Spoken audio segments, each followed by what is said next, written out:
중1 함수의 그래프 정비례. 정비례는 이런 관계를 말하는 거죠. y값이 이렇게 있는데 x의 값이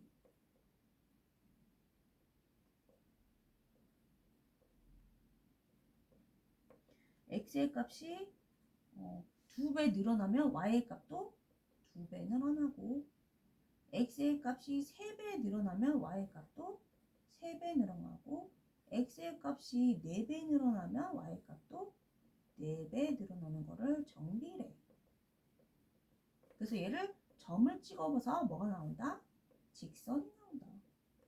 그러니까 1,2, 2,4, 3,6. 이 점을 다 이렇게 넣었더니 직선이 됐다. 직선. 정비례는 직선이다. 그죠? 그 다음에 이제 여기서 구분해줘야 되는 게, 이따가도 할 거지만은 뭐 여기가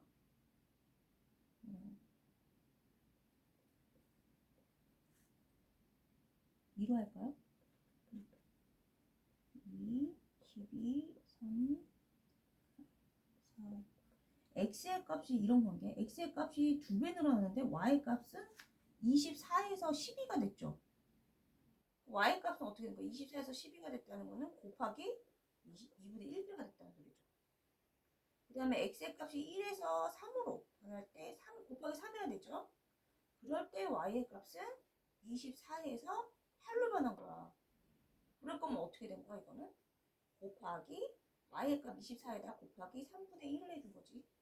그 다음에 x의 값이 곱하기 4 됐어요. 그런데 y의 값은 원래 24에서 얼마로 변했어? 6으로 변했어. 그래서 곱하기 4분의 1을 했어. 이래서 x의 값이 2배,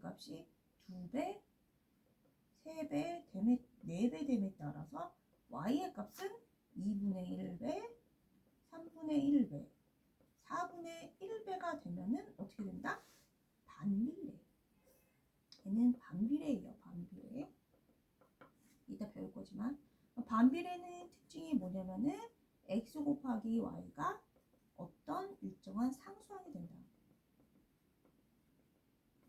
정비례는 상수항이 되지 않아. 이게 일정하잖아요. 얘 곱하면은 일정하지 않아요. 그런데 얘는 곱하면 항상 뭐가 된다? 24가 된다. x, y 곱하면은 24가 됩니다. 아시겠죠? 그래서 이제 여기서 구하는 것은 a의 값을 구하고서 a의 값이 이제 여기 기울기죠. 기울기. 이거는 이런 용어는 이제 알 필요 없고, a의 값을 알고서 이거 중2 때 배워요. 기울기를 알고서 그 다음에 x랑 y는 변하는 값이지. 이거 x의 값은 이렇게 변하는 값이야. x의 값이 1에서 변함에 따라서 2로 변함에 따라서 y 값도 이렇게 변하는 거지.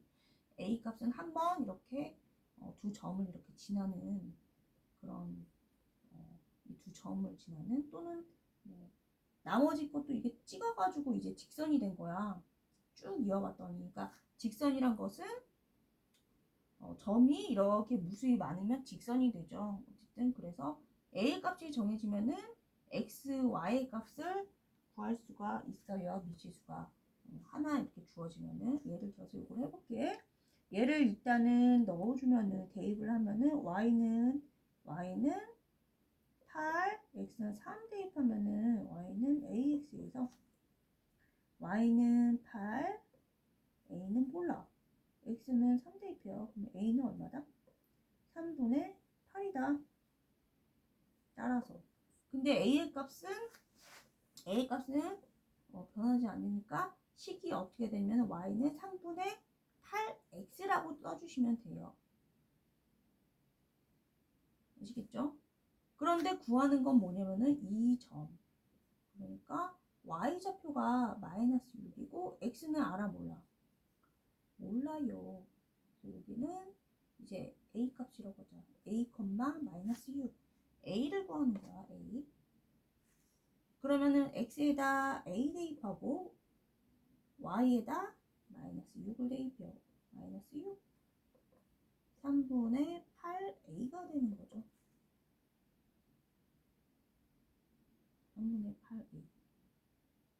그럼 A는 어떻게 구할까? A는 양변을 뭘로 나눠? 3분의 8로 나눠줘요. 3분의 8로 나눠줘요. 그럼 얘는 없어지고 사라지고 여기는 A만 남고 여기는 마이너스 6 곱하기 8분의 3이 되니까 약분해주니까 마이너스 4분의 9가 됩니다. 여기는 2, 여기는 4, 여기는 3이 되니까. 아시겠죠? 그래서 여기는 A 값은 뭐다? 이 좌표는 뭐다? 마이너스 4분의 9, 마이너스 6이 됩니다. 아시겠죠? 따라서 답은 이렇게 됩니다.